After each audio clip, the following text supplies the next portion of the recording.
नमस्कार, वंदे मातरम। आज हम चर्चा कर रहे हैं नाद बिंदु उपनिषद के अंतिम भाग पर, भाग 3 के ऊपर।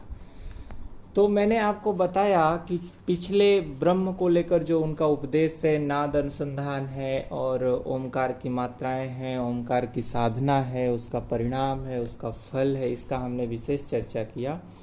कृपया आप क्रम से वीडियो देखें तो आपको ज़्यादा अच्छा रहेगा, क्योंकि एक सीक्वेंस से है सब। तो आज हम तीसरे भाग पर चर्चा करते हैं। तो तीसरे भाग में ऋषि कहते हैं कि विस्मृत्य सकलम वाह्यम नाधे दुग्धा वन मनः एकीभूताय सहसा चिदाकाशे विलीयते। अर्थात साधक का मन सभी सांसारिक बाह्य प्रपंचों से विस्मृत होकर जब व्यक्ति क्या करता है, साधक का मन सर्वप्रथम जहां किसी भी सूक्ष्म अतिमंद घन नाद अभेद्य ध्वनि यानी कि एकदम तीव्र ध्वनि में लगता है तो उसको मन को वहीं केंद्रित करनी चाहिए। जब व्यक्ति मन को वहीं केंद्रित करने लगेगा तो ऐसा करने से उस साधक का चित्त स्वमेव तन्मय हो जाएगा, मतलब अपने आप विलीन हो जाएगा, स्वमेव तन्मय होकर विलीन होने लगेगा। अब जब विलीन होने लगेगा तो इससे क्या होगा, इससे साधक का मन सांसारिक बाह्य प्रपंचों से विस्मृत हो जाएगा। साधक का मन सांसारिक बाह्य जब प्रपंचों से विस्मृत हो जाएगा तो उसी तरह से जैसे दूध में मिश्रित जल का अलग कोई अस्तित्व नहीं रहता, तो उसी तरह दूध में मिश्रित जल के भांति नाद में एकीभूत हो जाएगा। क्या एकीभूत हो जाएगा नाद में? साधक का चित्त नाद में एकीभूत हो जाएगा। इस प्रकार वह मन नाद के साथ अकस्मात ही चिदाकाश में स्वयं को विलय कर लेता है। मन क्या करता है? नाद के साथ चिदाकाश में स्वयं को विलय कर लेता है। अब आगे ऋषि बताते हैं, उदासीन स्ततो भूत्वा सदाभ्यासेन संयमी उन्मनी कारकम सद्यो नाद मेवा वधारेत। कि संयमी पुरुष को चाहिए कि नाद श्रवण से भिन्न भिन्न विषय वासनाओं को उपेक्षित करके सतत नाद का अभ्यास करे।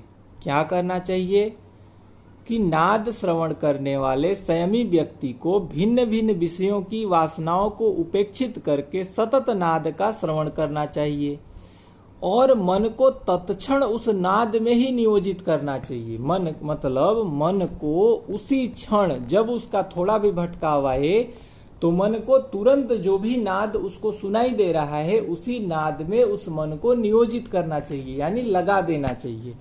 इस तरह से सतत चिंतन करने से जब व्यक्ति उसी में रमण करता रहेगा तब धीरे धीरे योगी साधक को चाहिए कि वह सतत चिंतन करते हुए समस्त चिंताओं का परित्याग कर सभी तरह से मन की चेष्टाओं को हटाकर ही नाद का अनुसंधान करे। अब नाद का अनुसंधान करने का मतलब क्या है? नाद का अनुसंधान करने का मतलब है निरंतर नाद का ही श्रवण मनन और चिंतन करे।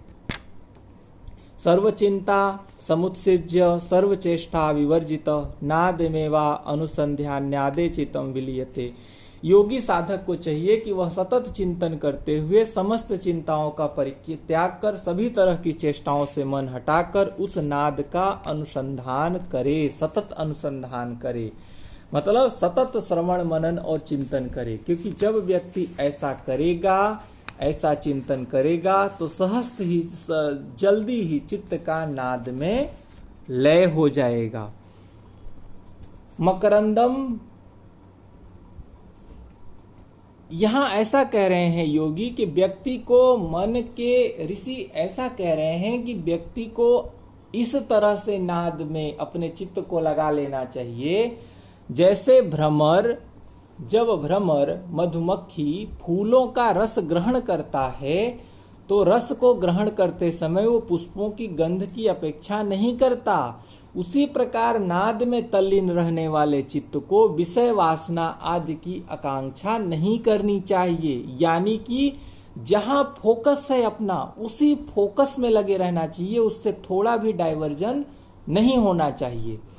फिर आगे कहते हैं, बद्ध सुनाद गंधे न सद्य सत्य चित्त चापलः नाद ग्रहण तिश्चत्त मंतरंग भुजंग भुजंग।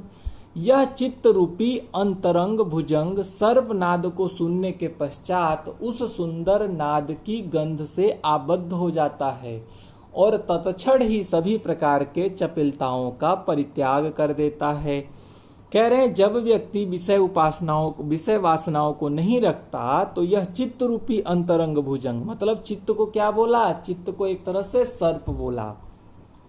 तो बोला सर्प रूपी चित्त जब अलग अलग विषय वासनाओं से अपनी चित्त को हटाकर उसी नाद पर फोकस करने लगेगा तो क्या होगा, जब यह चित्त रूपी अंतरंग भुजंग नाद को सुनने लगेगा तो वह उस सुंदर नाद के गंध से आबद्ध हो जाएगा। मतलब जब नाद के गंध से आबद्ध हो जाएगा तो उसका मन भटकेगा नहीं और वह चित्त उसी समय सभी तरह की चपलताओं का परित्याग कर देगा। और जब उसका चित्त सभी प्रकार के चपलताओं का त्याग कर देगा तो फिर इस अवस्था में यह मन विश्व को विस्मृत करके, मतलब वैसे हमारा मन कहाँ रहता है, वैसे हमारा मन सांसारिकता में पड़ा रहता है।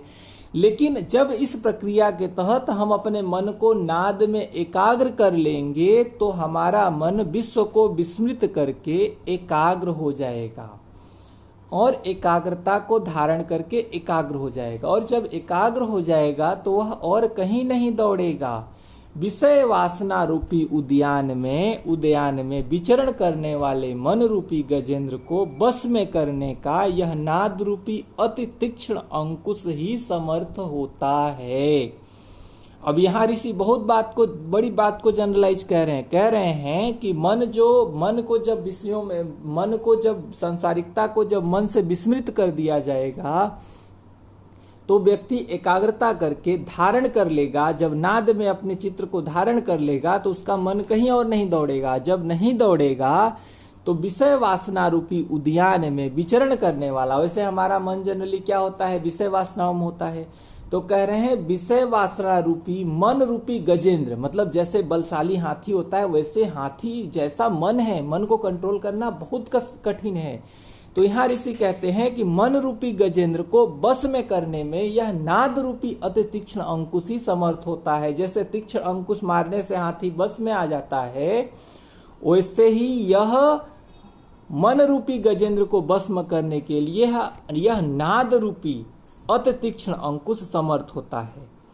फिर आगे ऋषि इसी बात को बताते हुए कहते हैं कि यह नाद मन रूपी हिरण को बांधने में जाल का कार्य करता है। ये सब सवाल आपसे पूछा जा सकता है कि ऐसी ऐसी उपमाएं किस उपनिषद में है और मन को नियंत्रित करने के लिए ये सब विधियां कहाँ बताई गई हैं। तो ये सब नाद बिंदु उपनिषद में है। यह नाद मन रूपी हिरण को बांधने में जाल का कार्य करता है।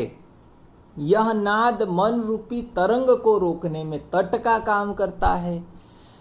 अब ब्रह्म रूप प्रणव में जब मन संयुक्त हो जाता है तो नाद स्वयं ही प्रकाश स्वरूप हो जाता है। मन वहां, मतलब जब हमारा मन नाद में एकदम नाद सिद्ध हो जाएगा तो एक तरह ब्रह्म रूप जो प्रणव है, ओमकार है, उससे हमारा मन संयुक्त हो जाएगा और यह नाद स्वयं ही प्रकाश स्वरूप हो जाता है। मन वहां ही उस प्रकाश तत्व में विलय को प्राप्त हो जाता है। वहीं परम श्रेष्ठ भगवान विष्णु का परम पद है। जब तक शब्दों का उच्चारण अश्रवण होता है, मन में आकाश तत्वों का संकल्प होता रहता है। यहाँ ऋषि कह रहे हैं कि हमको नाद को सुनना है लेकिन उच्चारण नहीं करना है। और एक बार फिर सुनिए, जब ब्रह्म रूप प्रणव में मन संयुक्त हो जाता है तो नाद स्वयं ही प्रकाश स्वरूप हो जाता है। मतलब नाद से ही आत्म तत्व का प्रकाश परिस्फुटित होता है। मन वहां ही उस प्रकाश तत्व में विलय को प्राप्त हो जाता है। जब मन उस प्रकाश तत्व में विलय को प्राप्त हो जाता है तो वही परम श्रेष्ठ भगवान का, विष्णु का परम पद है। मतलब ओंकार रूपी जो अवस्था है उसमें लय होना ही भगवान विष्णु का परम पद है। फिर आगे ऋषि कहते हैं कि जब तक शब्दों का उच्चारण व्यक्ति करता रहेगा या श्रवण करता रहेगा तब तक मन में आकाश तत्वों का संकल्प रहता है। यानी कि व्यक्ति का जो मन है वो व्यक्ति का मन पूर्ण रूप से खाली नहीं होता। अब उसके लिए कैसी अवस्था होनी चाहिए? निः शब्द शब्द रहित होने पर, निः शब्दम तत्परम ब्रह्म परमात्मा समीयते नादो यवन मना स्वन्नादानंते अपि मनुन्मनि, कि निः शब्द शब्द रहित होने पर वह मन पर ब्रह्म के परमात्म तत्व का अनुभव करने लगता है। और नाद ध्वनि के रहने तक ही मन का अस्तित्व बना रहता है।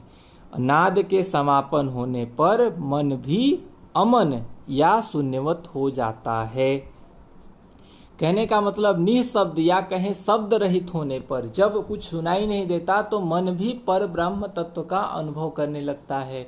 मतलब नादा अनुसंधान की प्रक्रिया के अंतर्गत मन परम तत्व का अनुभव कब करने लगता है? जब निःशब्द या शब्द रहित अवस्था का अनुभव होता है तो मन पर ब्रह्म परमात्मा तत्व का अनुभव करने लगता है। नाद ध्वनि के रहने तक मन का अस्तित्व बना रहता है। अपना लक्ष्य क्या है? मन को परमात्म तत्व में विलीन करना। और नाद के समापन होने पर मन भी अमन अर्थात शून्यवत हो जाता है। जब मन जो है कि शून्यवत हो जाता है तो सशब्द अर्थात शब्द युक्त नाद ध्वनि के अक्षर स्वरूप ब्रह्म में क्षीण या कहें मन लय हो जाता है। और मन लय हो जाने पर वह निःशब्द अवस्था ही परम पद कहलाता है। इस तरह जब सतत नाद का अनुसंधान करने पर समस्त विषय वासनाएं पूर्ण रूपेण नष्ट हो जाती हैं तो उसके बाद मन और प्राण दोनों संशय रहित हो जाते हैं। कह रहे हैं जब सतत नाद का अनुसंधान करने पर समस्त विषय वासनाएं पूर्ण रूपेण नष्ट हो जाती हैं तो उसके बाद मन और प्राण दोनों संशय रहित हो जाते हैं। और संशय रहित हो जाने के बाद उस निराकार पर ब्रह्म में मन का लय हो जाता है। उस निराकार पर ब्रह्म में मन का लय हो जाता है। अब उसके बाद क्या होता है? उसके बाद यह होता है कि योगी जब लय हो जाता है तो करोड़ों करोड़ों नाद एवं बिंदु भी उस ब्रह्म रूप प्रणव में नाद में विलीन हो जाते हैं। मतलब ये जो ब्रह्म रूप प्रणव है, करोड़ों करोड़ों नाद एवं बिंदु भी उस ब्रह्म रूप प्रणव नाद में विलीन हो जाते हैं। ऐसी स्थिति में योगी जागृत, स्वप्न और सुसुप्ति आदि सभी अवस्थाओं में अपने आप को मुक्त अनुभव करता है और मुक्त अनुभव करके सभी तरह की चिंताओं से रहित हो जाता है। ऐसी स्थिति में वह योगी मरे हुए व्यक्ति के भांति मृत्युवत रहता है और निश्चय ही वह योगी मुक्तावस्था को प्राप्त कर लेता है। और यह योगी शंख दुंदुभि आदि लौकिक नाद का श्रवण भी नहीं करता। ये नादानुसंधान की उत्कृष्ट अवस्था है। अब जब वह व्यक्ति इसका भी श्रवण नहीं करता तो वह स्थिति कैसी हो जाती है? वह स्थिति ऐसी हो जाती है कि इस अवस्था में व्यक्ति का शरीर लकड़ी की भांति चेष्टा रहित हो जाता है। और मन ऐसी अवस्था में मन न तो शीत जानता है न गर्मी जानता है। मन न ही दुख अनुभव करता है न ही सुख का अनुभव करता है। वह योगी मान और अपमान से परे हो जाता है और समाधि के द्वारा इन सभी का वह व्यक्ति पूर्णतया परित्याग कर देता है। और परित्याग करने के बाद योगी का चित्त तीनों अवस्थाओं अर्थात जागृत, स्वप्न, सुषुप्ति आदि का कभी भी अनुगमन नहीं करता। वह उससे परे हो जाता है। वह योगी इन तीनों अवस्थाओं से मुक्त होकर या कहें परे होकर अपने स्वरूप में स्थिर हो जाता है। जब अपने स्वरूप में स्थिर हो जाता है तो दृश्य वस्तु के अभाव में उसकी दृष्टि स्थिर हो जाती है। क्यों? क्योंकि उसके मन के लिए कुछ टारगेट बचता ही नहीं। उसका मन पूरी तरह स्वतंत्र हो जाता है। तो इस अवस्था में यानी कि मन में कुछ दृष्ट रहता ही नहीं, उसका मन परमात्मा में विलीन हो जाता है। तो दृश्य वस्तु जब उसके समक्ष नहीं रहता तो उसकी दृष्टि भी स्थिर हो जाती है।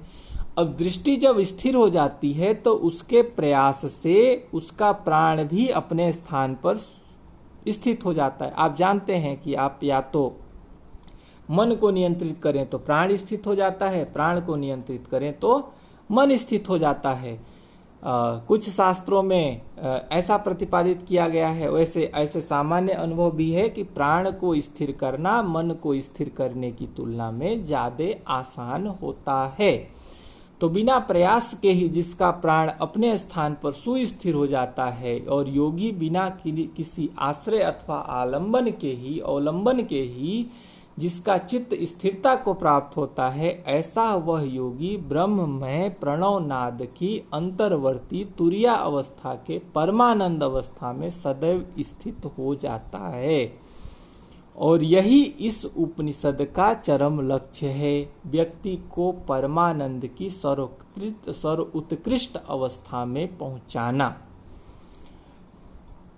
आपको मैं बताऊं, इस उपनिषद को ये जो पावर पॉइंट प्रेजेंटेशन है इसको बनाने के लिए हमने जो स्रोत के रूप में इस्तेमाल किए हैं ग्रंथ, वह 108 उपनिषद का जो 3 भागों में संकलन है गायत्री परिवार का, उनका ज्ञान खंड है यह। और यह प्रकाशन जो है युग निर्माण योजना विस्तार ट्रस्ट गायत्री तपोभूमि मथुरा उत्तर प्रदेश के द्वारा किया गया है। जिस दूसरी पुस्तक का मैंने मदद लिया है वह उपनिषद अंक गीता प्रेस गोरखपुर से है। और हमारा जो संपर्क सूत्र है वो आपके समक्ष स्क्रीन पर दिख रहा है 9621597165। आज आप हमसे सोशल मीडिया के प्लेटफॉर्म के तहत जुड़ सकते हैं। हमारा जो फेसबुक पेज है उसका नाम है सनातन शास्त्र अध्ययन समूह। हमारा यूट्यूब चैनल है उसका नाम भी है सनातन शास्त्र अध्ययन समूह। और जो हमारा टेलीग्राम ग्रुप है उसका भी नाम है सनातन शास्त्र अध्ययन समूह। तो इसके माध्यम से आप हमसे जुड़ सकते हैं। हम सनातन शास्त्र के धर्म ग्रंथों पर विस्तृत चर्चा करेंगे। हमने इस नाद बिंदु उपनिषद को लेकर पूरा प्रयास किया आपको समझाने का। अगर फिर भी कुछ त्रुटि है आप हमें सजेस्ट करेंगे तो हम दूसरी वीडियो भी बनाएंगे और इस उपनिषद को या और दूसरे ग्रंथों को हम बेटर ढंग से आपके सामने प्रस्तुत करने का प्रयास करेंगे। आप इसे देखें, पढ़ें, समझें और तैयारी करें। और हम इस YouTube चैनल पर आपको योग विषय से संबंधित लगभग संपूर्ण कोर्स को उपलब्ध करवाने का प्रयास करेंगे। और जो है कि आप आराम से पढ़िए। क्वालिटी काउंसिल ऑफ इंडिया और भी दूसरे जो योग विषय के ग्रंथ हैं या मास्टर डिग्री में जो विद्यार्थी योग पढ़ रहे हैं, डिप्लोमा कर रहे हैं, डिग्री कर रहे हैं, जिन्होंने ग्रंथों को नहीं पढ़ा है, उनके लिए भी ये वीडियो सब उपयोगी होगी। और मैं एक ऐसी भी कोशिश कर रहा हूँ कि हर एक यूनिवर्सिटियों का एक कॉमन कोर्स निकालूं मास्टर डिग्री का, और उस कॉमन कोर्स को भी इस YouTube चैनल के माध्यम से आप लोगों तक प्रस्तुत करूं, ताकि योग विषय में कोई भी बच्चा पढ़ता है तो उसको उसका कुछ भी जैसे कि कुछ भी ऐसा न हो कि उसको योग का बेसिक ज्ञान न हो। क्योंकि योग क्या है, योग एक सतत चलती प्रक्रिया है। और अगर आपका फाउंडेशन मतलब बेसिक ज्ञान अगर आपका योग का कम रहेगा तो आप उतना अच्छा अपने जीवन में इस फील्ड में प्रदर्शन नहीं कर सकते। क्योंकि यहाँ ज्ञान की स्पष्टता होना बहुत जरूरी है। यह ब्रह्म विद्या है, यह शास्त्रीय विद्या है। इसको निरंतर लगे रहने से, अध्ययन करने से ही यह विद्या प्राप्त होती है। अगर इसको आप ऐसा सोचें कि कभी बाद में सीख लेंगे तो वो नहीं होगा। आप स्कूल लाइफ में जब पढ़ रहे हैं उसी दौरान सीखिए।